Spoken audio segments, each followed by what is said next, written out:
And with that, we are going to continue our conversation with one of the big draws of the day, Brad Garlinghouse. Now, Brad is, as many of our viewers know, the CEO of Ripple, and he is an alum of DC Fintech Week, where he wowed the audience in 2019 and was very, very popular.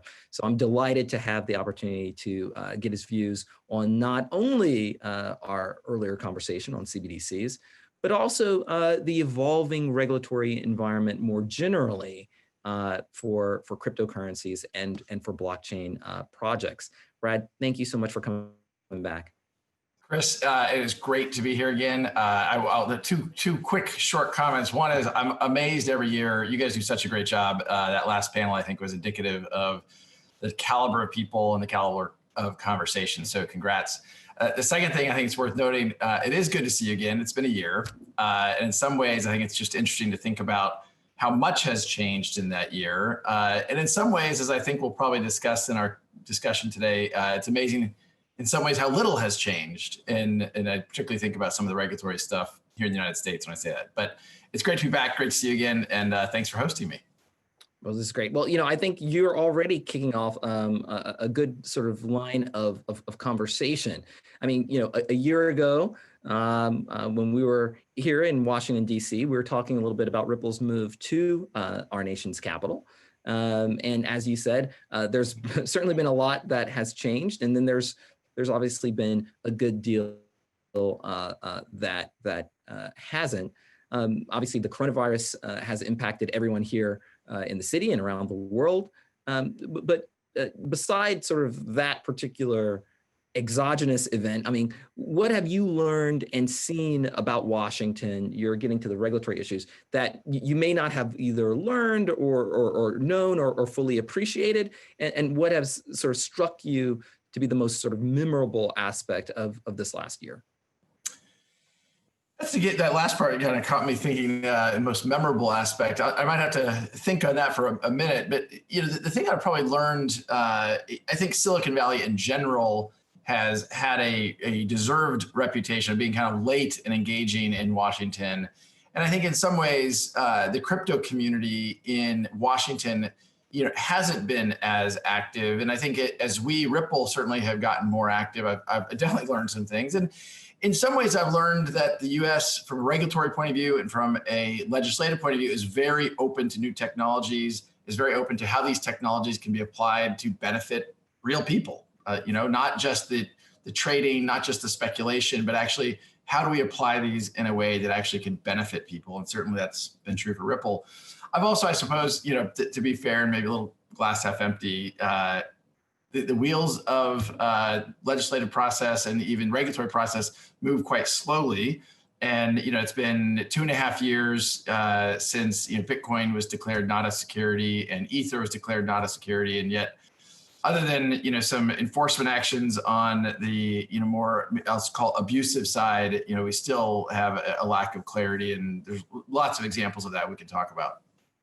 Yeah, just from a culture standpoint, certainly, I guess we haven't been traveling quite as much as we used to. But is there something that you see in terms of just the cultural makeup and backup of the two cities that has been interesting when it comes to how one talks about cryptocurrencies, CBDCs, blockchain infrastructures, and the like?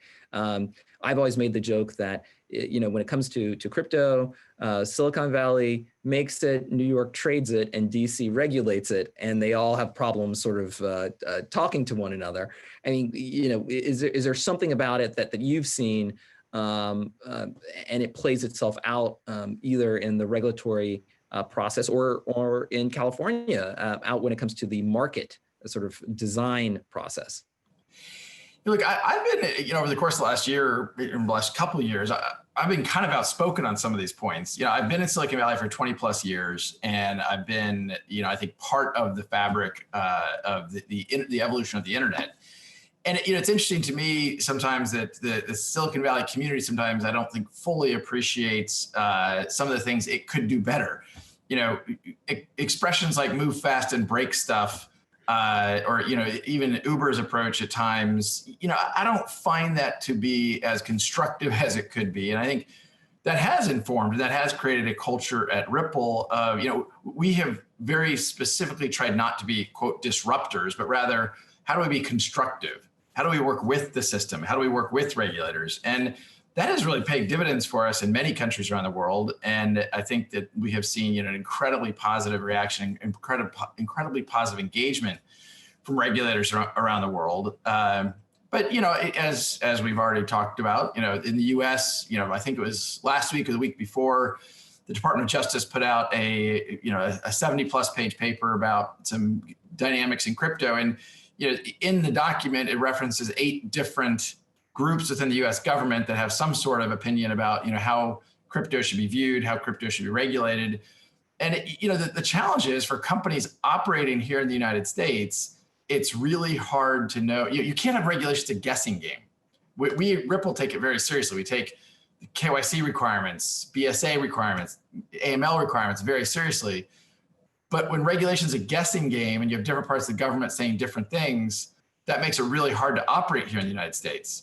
We've, I suppose, made some headlines over the course of the last week, about should we continue to be based, should Ripple, the company, continue to be based here in the United States? I was about to get into that. Yeah, exactly. And look, I'm a U.S. citizen. I grew up in Kansas. Ripple's a proud U.S. company for sure. But we find ourselves in this situation where it's not a level playing field for what Ripple is doing in the XRP community is doing. It's really not a level playing field, and that I have to think about that implication for the company. Okay, so let's sort of think a little bit more concretely about that, and sort of the international dimensions of whenever you're working in digital finance is very often a cross-border business, right? You have people either moving money from one country to the other. Sometimes talent can be distributed across different kinds of locations, and so business plans are inherently international, something that we've already talked about at length earlier today. Maybe you could just sort of walk us through a little bit from your seat at the top of Ripple, what that looks like in practice. I mean, you had made some very interesting remarks about China. We talked about China with our earlier leaders panel from government, and you had noted not just the regulatory sort of challenge in the United States in terms of there being a very sort of heterogeneous sort of mixture of regulators, but you were also noting from a technology standpoint just how advanced some countries were becoming, especially as it turns or as it relates to crypto.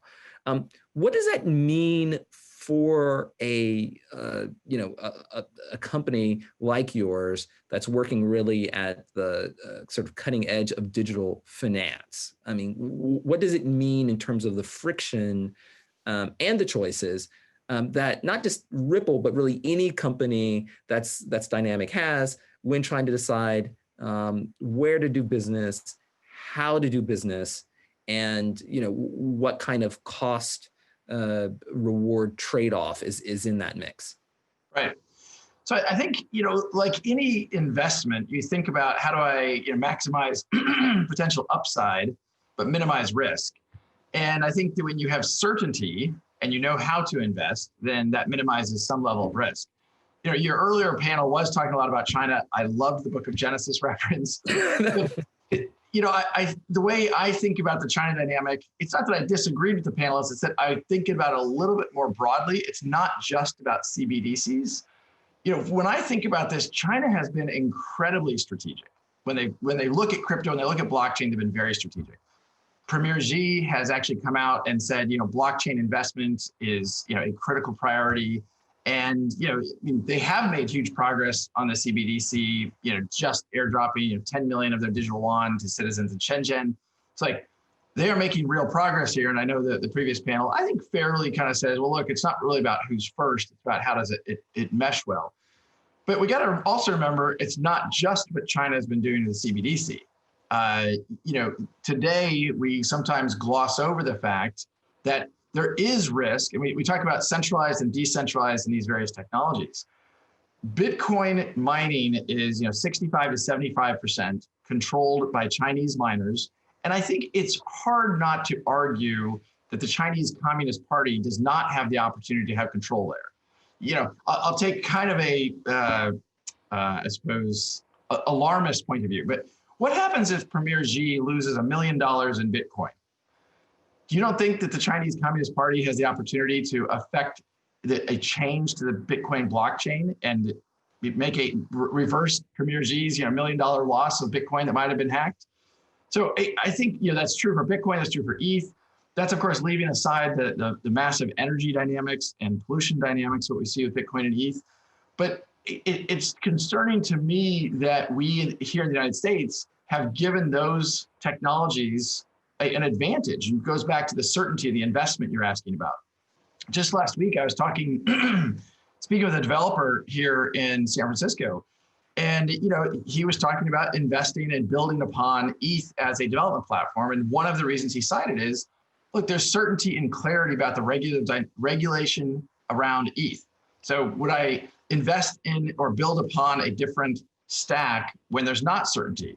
That's a real issue. And I think you see governments like the UK, like Singapore, like Japan, the UAE, or even Switzerland. These are all really good examples where regulation has provided the clarity of the regulation has provided the ability for a healthy market to develop in a holistic view.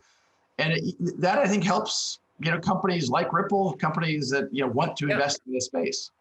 So, when you think about the amount of development in crypto, I think that a lot of people, when it comes to national competitiveness, will think, well, one country, this is a new technology, so the barriers to entry are low enough that perhaps it's, countries can play catch up.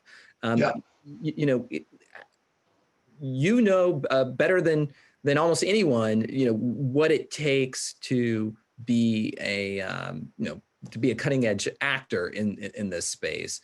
When you think about sort of the competition within, again, not just CBDC, but really crypto and even blockchain writ large, and supporting softwares and digital infrastructures, I mean, how accurate is that?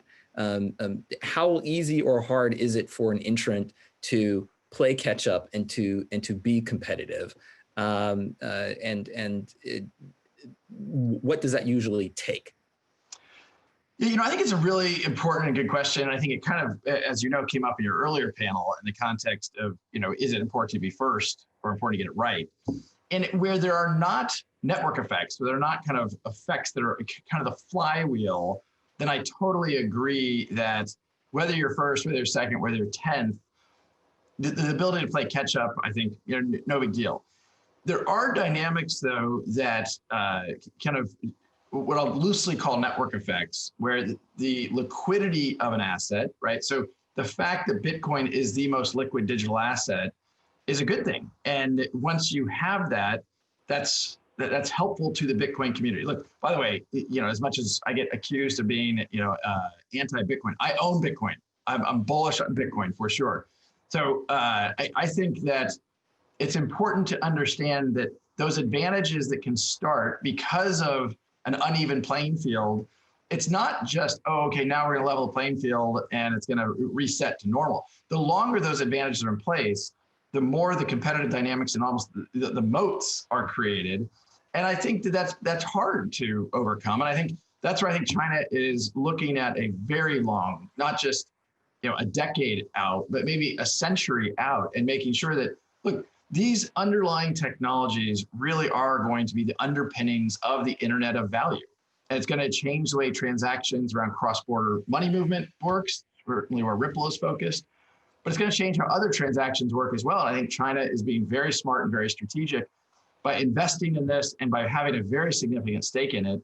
And I think it's going to be a challenge just to, hey, the U.S. now has a level playing field with these other technologies. And I'm not even just talking about, how that benefits the XRP community, but others that are doing interesting things that are being responsible players and working with regulators that I think, all we're asking for is that level playing field.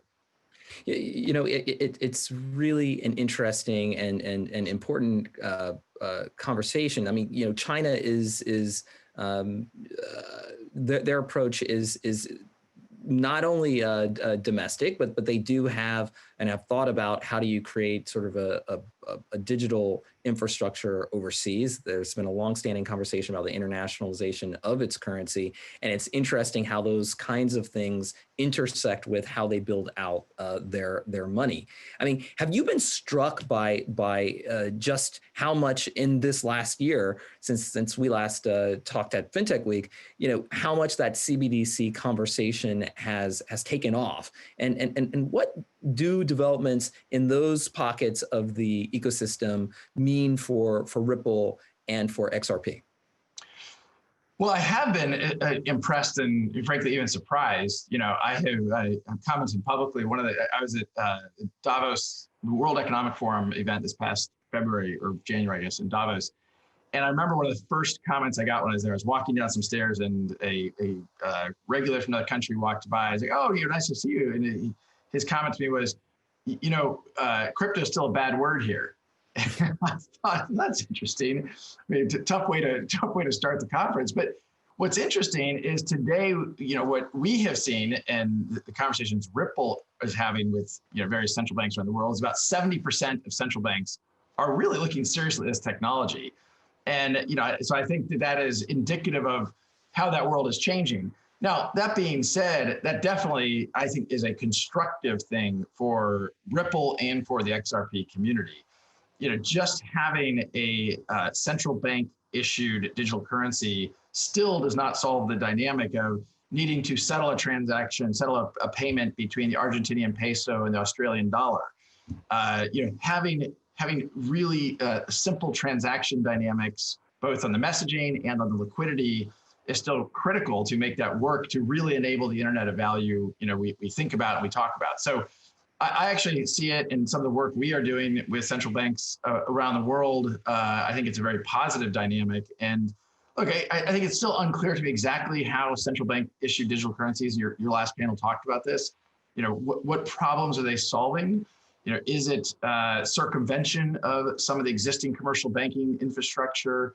How do those dynamics play out? Look, I don't know. What I do know is regardless of how that plays out, you still need you need a neutral asset that doesn't carry that baggage as a central bank issued digital asset. And XRP as extremely efficient on the speed, extremely efficient on the cost per transaction, and the scalability is really well suited to help solve that, which is why Ripple has invested where we have. Tying it together with your original question of the competitiveness of the United States and sort of business and strategic decisions that you have to make every day, and then against the backdrop of what has changed dramatically since we last talked, the COVID-19 pandemic. I mean, how has the coronavirus pandemic, how has it impacted your business strategy, as the leader of Ripple, and what are you looking at, and what should we be looking at in the next 12 months from you? Yeah. So look, I think there's no doubt the pandemic has impacted lots of parts of the economy, and certainly it has impacted Ripple. And in some ways, it's impacted us in a very, very positive way. And in some way, it's made our jobs harder. At the core, a big part of what Ripple does is, we sell financial technology. We sell that underlying kind of plumbing to financial institutions, banks, payment providers.